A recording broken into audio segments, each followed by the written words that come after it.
안녕하세요. 딸아이를 키우고 있는 30대 여성입니다. 어디서부터 시작해야 할지 감도 안 오지만 이렇게 된 게 돈 때문이니 돈 이야기부터 해야겠네요.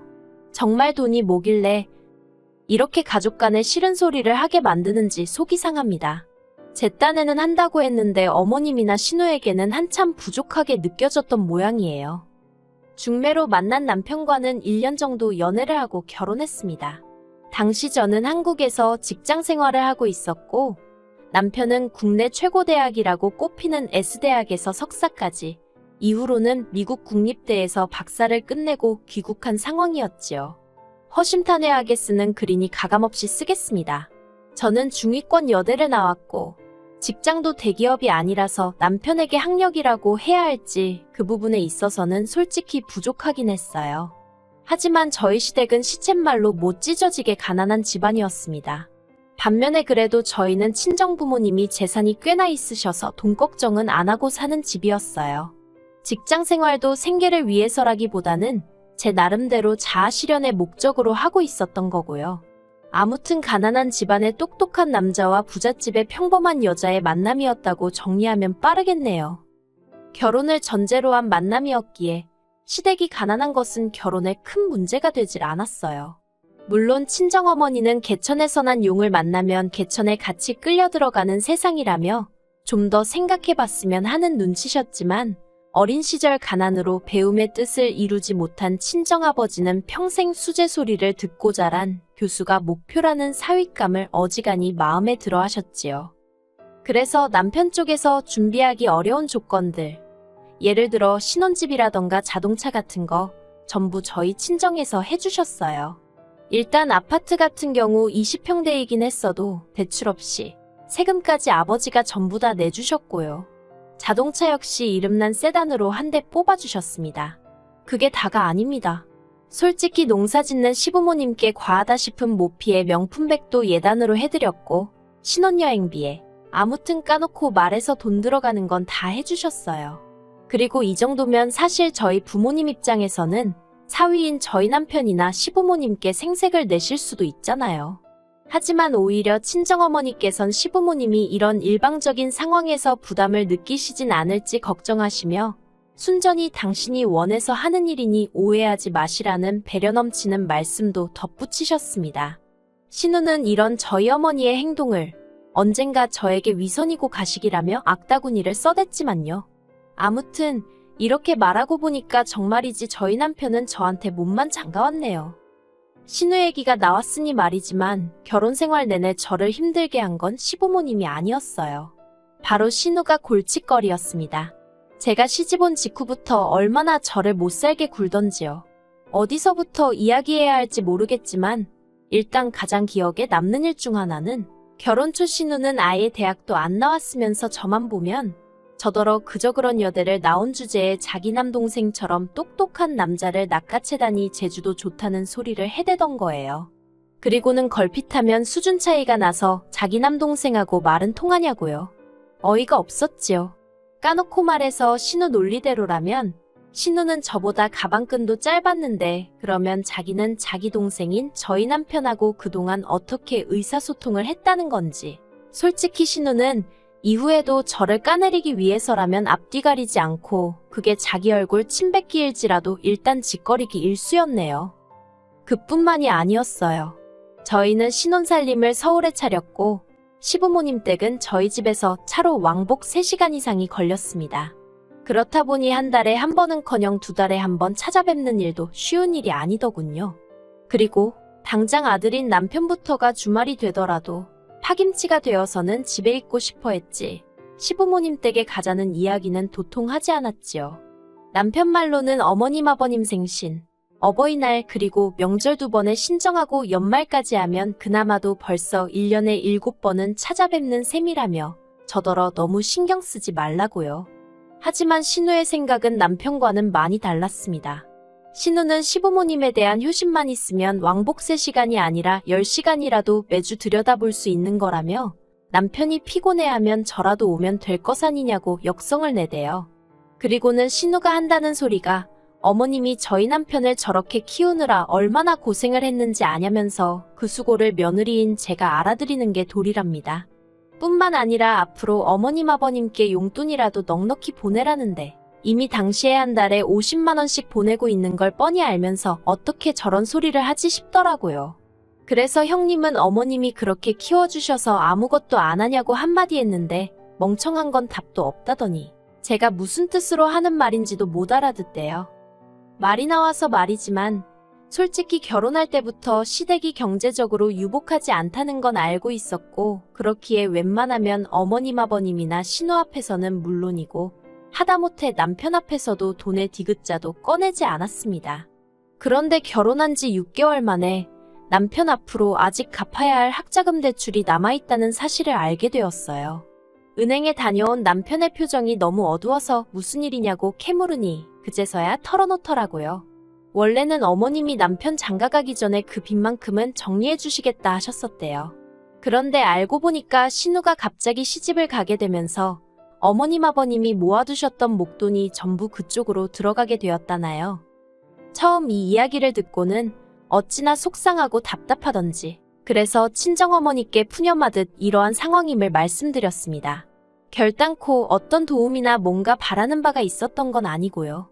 그런데 친정부모님께서는 사위도 자식이나 마찬가지라며 당신들이 갚아주겠노라 하시는 거예요. 하지만 제가 거절했어요.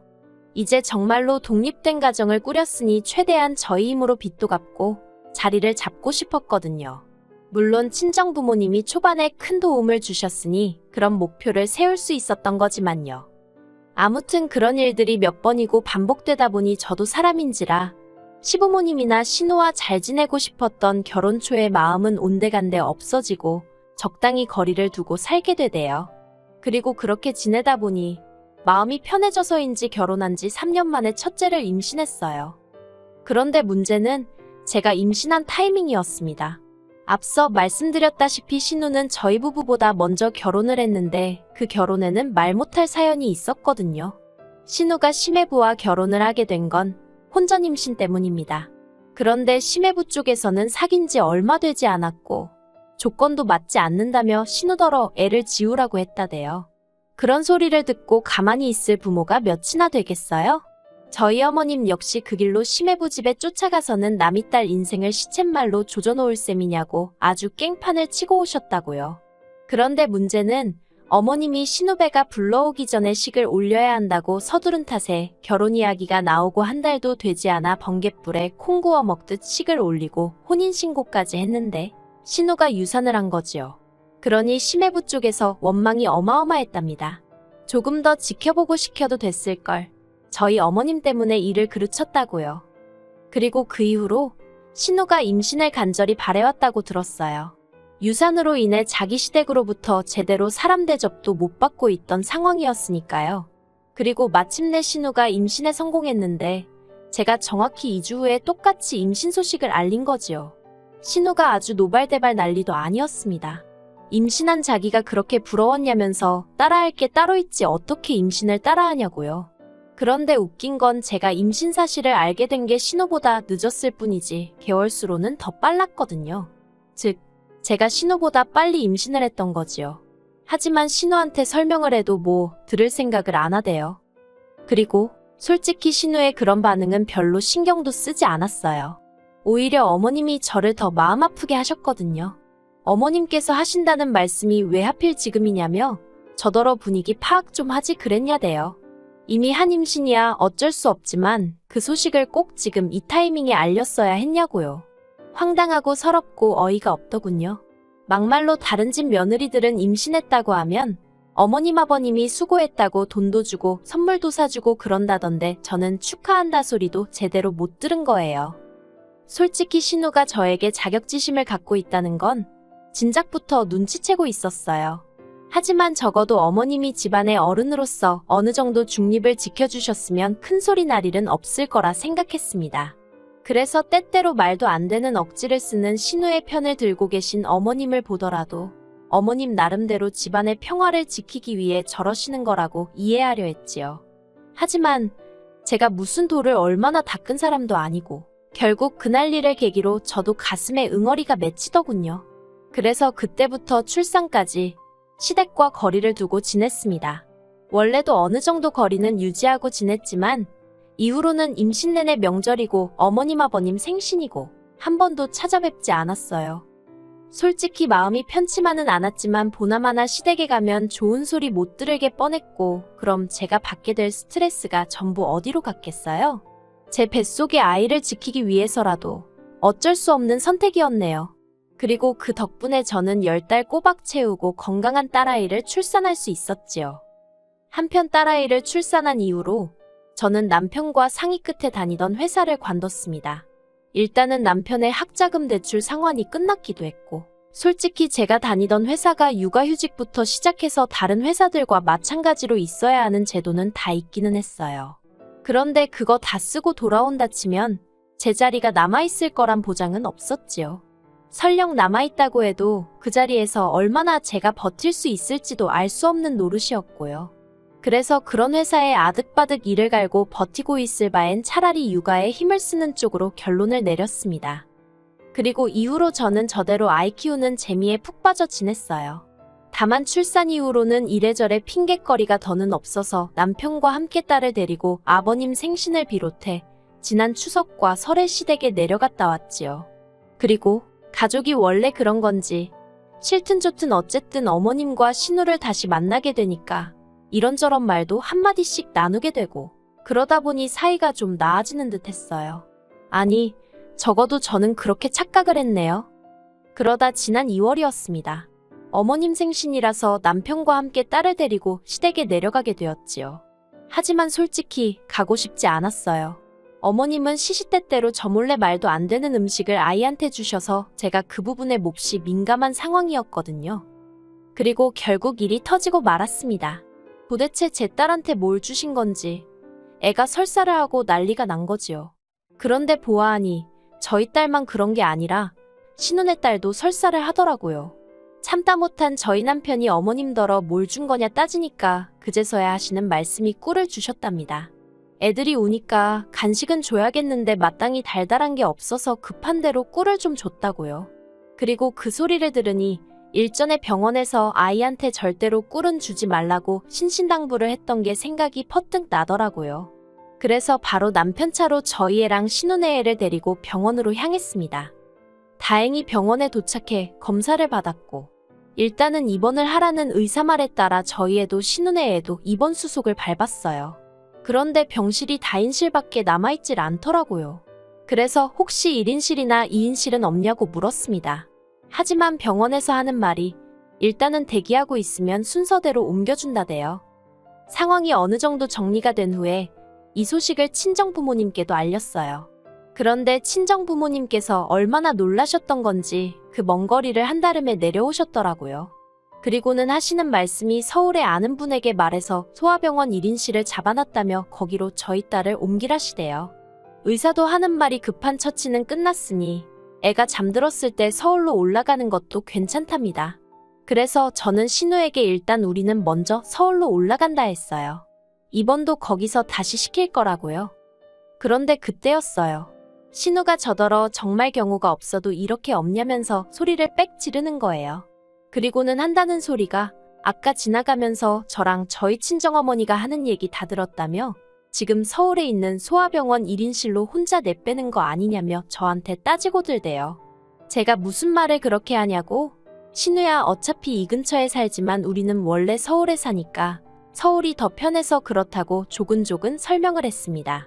그런데 신우는 그게 중요한 게 아니라 자기 애는 이렇게 사람들로 바글바글한 곳에 두고 저희 애만 1인실로 옮기는 게 괘씸하단 거예요. 그리고 그때 저는 정말 솔직히 말해서 시조카가 아프니 신우 눈에 뵈는 게 없나 보다 생각했어요. 저도 엄마니 신우의 그 마음을 아예 이해 못할 것도 아니었고요. 그래서 친정어머니께 혹시 그 병실에 1인실 하나 더 없는지 물어봐달라 했는데 친정어머니께서 당신도 어렵게 부탁한 거라며 그건 좀 어렵겠다고 말씀하시더라고요. 그래서 신우한테는 고지곳대로 전하지는 못하고 그냥 없단다고 전했습니다. 그러자 신우가 한다는 말이 정말 가관도 아니었어요. 그러면 자기가 저보다 윗사람이니까 애들도 자기 애가 더 윗사람인 거라며 자기 애가 먼저 그 일린시를 써야겠다나요? 어처구니가 없어서 신우더러 그게 무슨 말도 안 되는 소리냐 했습니다. 그리고는 아픈 애들 두고 지금 형님이랑 말씨름하고 싶지 않다고 시조카 간호나 하시라고 쏘아붙였네요. 그리고는 저희 딸을 추스려 차로 데려가는데 어느새 뒤쫓아 나온 신우와 어머님께서 저와 친정어머니더러 돈 몇 푼 가지고 사람 무시하는 것도 분수가 있다며 적당히 하라는 거 아니겠어요? 아픈 애가 둘이면 병실도 2개를 잡아오던가 그게 아니면 먼저 윗사람한테 물어보는 게 경우라면서 돈만 있지 매너가 없답니다. 솔직히 저한테만 막말을 퍼부었다면 저 얼마든지 참았을 거예요. 그런데 애먼 저희 친정어머니한테까지. 그리고 솔직히 저희 친정이 돈 많은데 어머님이건 신우건 뭐 10원짜리 하나 보태준 것도 아니잖아요. 그래서 제가 신우더러 그쪽 모녀는 돈도 없고 매너도 없으니 참 안 됐다고 받아쳐버렸어요. 그러자 이번엔 신우가 저더러 저것 보라며 이제서야 본색을 드러낸다고 악을 쓰길래 네 딸이 아니라 네가 입원을 해야겠다고 가서 약이나 처먹으라고 해버렸네요.